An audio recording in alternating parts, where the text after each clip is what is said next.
Hello and welcome. I used to be a happiness junkie.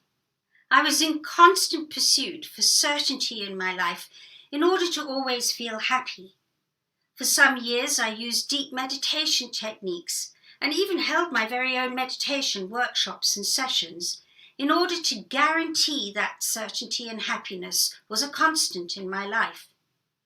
The problem is that when crisis did hit, because I put all my focus and energy into ensuring I was surrounded by certainty and could always feel happy, I lacked the skills to deal with challenges when they did present themselves in my life.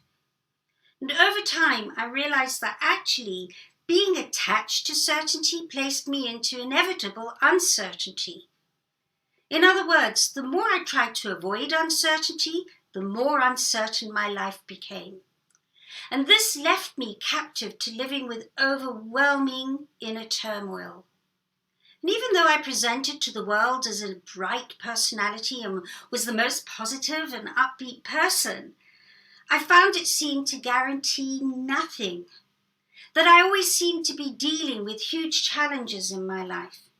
In fact, everywhere I go with my work, I find that people worldwide have experienced similar. That certainty is something that they feel they need to hold on to at all costs, and that change is too threatening and makes them feel unhappy and unsafe. That uncertainty creates an unpredictability that appears to never end. I used to be a motivational speaker and I was pretty good at it. And then I noticed that people came back after a couple of days, a week, a month, or however long, literally using words like, I need another dose of Janetta, or we need another Janetta fix. And I realized that I had become their drug in order for them to feel they could move forward with certainty. They were uplifting themselves with my energy, but lacked the skills to do it for themselves. I then took myself off for several years to develop and expand my intuition. After all, Fortune 500 CEOs talk about how their gut instinct is their most accurate tool to guarantee successful outcomes. And yet, once again with time, I found that people were still coming to me, believing that my intuition was more trustworthy than theirs. And I again realized that I was still out of integrity. And it was round about this time of re-questioning that my greatest life test happened. One day, my 16-year-old daughter Jen and I had an enormous argument. She was displaying typical teenager rebellion, and so I was reinforcing house rules in order to keep her safe. And with a huge amount of anger, she took herself off to her room to pack to leave home. After a while, I sensed that something wasn't right, and so I went to find her, and I found her hanging in her shower with a broken neck. A myriad of thoughts and emotions overtook me in that moment of finding her, like paralyzing shock and that sense of finality versus instant action to try and revive her no matter what. Thoughts on how we as a family would ever overcome this tragedy, to complete relief that Jen could no longer hurt herself and she was no longer my responsibility. These conflicting thoughts of guilt and shame left me feeling beyond adequate as a mum and brought me to my knees. The fallout was enormous, and having to deal with that sense of failure was really, quite honestly, beyond bearable. Over the following months, I battled to gain equilibrium, and even so, I continued to hold my workshops as best I could. But deep down inside, I was dying. It felt as though I was in a deep, dark emotional hole, trapped, as though I was serving a lifetime emotional prison sentence. And then prophetically, 9 months after Jen died, I came across the basics of the process I subsequently have called the epiphany process. I was able to work my loss through by expanding and fine-honing these basics and bringing them to what the process has become today. And I'll tell you how we can work together with this at the end of this talk. Although I consult from rooms in Harley Street here in London, the Epiphany process works mostly internationally online, from weekly online workshop calls for people wanting to experience an introduction to the process, through to one-on-one consultations online where clients can enjoy expanding their Epiphany skills in the comfort of their own space without having to travel to consultation rooms. From the very first half-hour consult, people have been able to take control of their lives again in ways that can take weeks, months, and even years to achieve with other applications. Through 2 online certification programs, clients have further chosen to skillfully master the process and then step even further into qualifying as an international Epiphany consultant if that's what they'd like to do. The Epiphany process provides a series of proven unique questions that skillfully, on an unconscious and conscious level, balance excessive thoughts and emotions, bringing them into open-hearted appreciation, acceptance, and manageability. These questions, by way of example, have taken suicidal, self-harming teenagers after many months of being stuck under their bed sheets, and have helped them to step out of their bedrooms within a couple of weeks and once again start interacting with loved ones, socializing, and living normal, healthy lives. Couples, whether they part or remain together, find they can hold authentic, open, and powerful conversations with each other from a new place of safety, clarity, and certainty, with a natural sense of self-acceptance and ease. Traumatized terrorist attack victims have been able to turn their lives around within a handful of sessions. One of the greatest success stories in this respect was with Mariam, who is from Somalia. She was 3 months pregnant out shopping with her husband when he was shot dead at point-blank range by terrorists right next to her.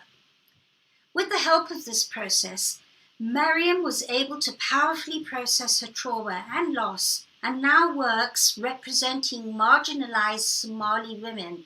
She talks at workshops and forums within the United Nations, by way of example.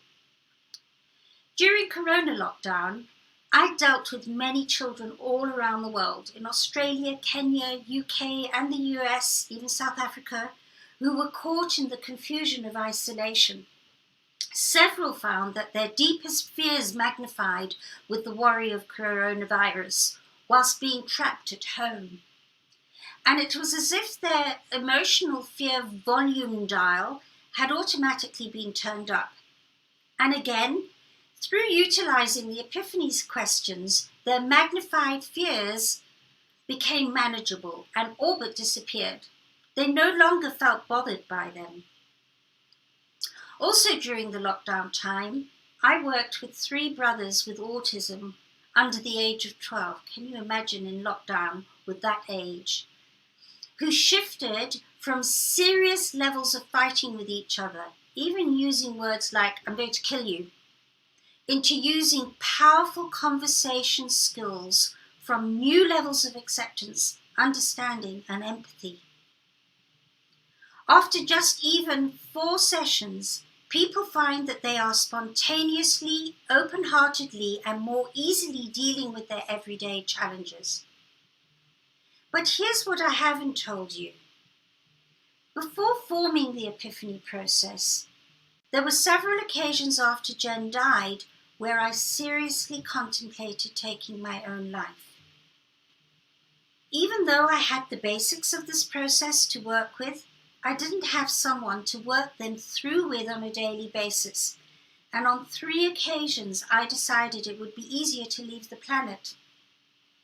On the final occasion, on the 2nd anniversary of Jen's death, I had decided that living this emotional pain was leaving me feeling more uncertain and overwhelmed than ever. And so I made a fail-safe plan to end my life.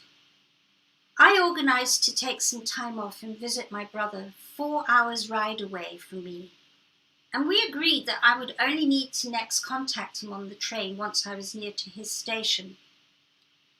But I had a counter plan, and I found a remote town which was in the opposite direction to where he lived, that I'd never heard of, and then I booked into a bed and breakfast there. And I wanted to go somewhere far away where I didn't leave a trail in order to spare my family and loved ones.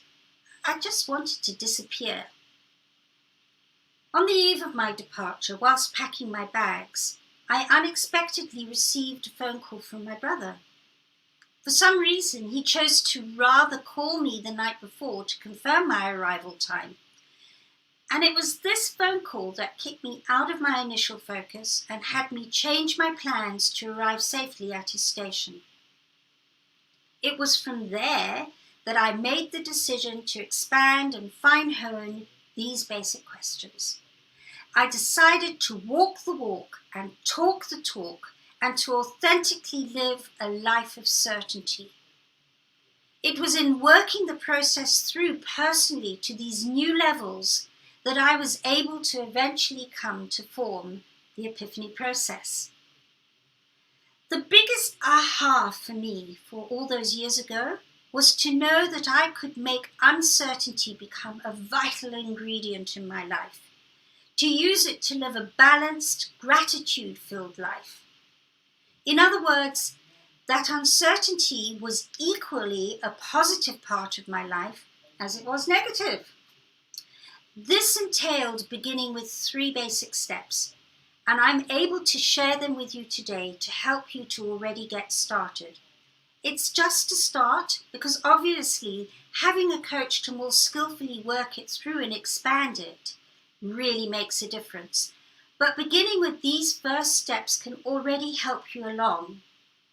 And it'll help you to shift yourself from feeling unsafe and uncertain into feeling more energized and focused. It certainly has the capacity to.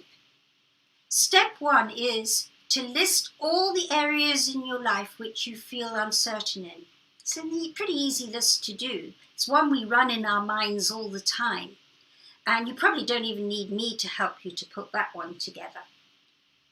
Step 2, your next step, is to choose which one in that list feels the most overwhelming. The one that holds the most overwhelm or charge for you. Now step 3 entails a little bit more. Start equally listing where in experiencing that overwhelming feeling, it has provided you with skills, techniques, experience, and exposure in your life. In other words, if you hadn't experienced that uncertainty, what would be missing in your life now? It helps to ask yourself questions like, who or what did you turn to and start trusting more because you felt uncertain? Perhaps it was a family member, a friend or friends, people at work or a boss, or maybe a group of people.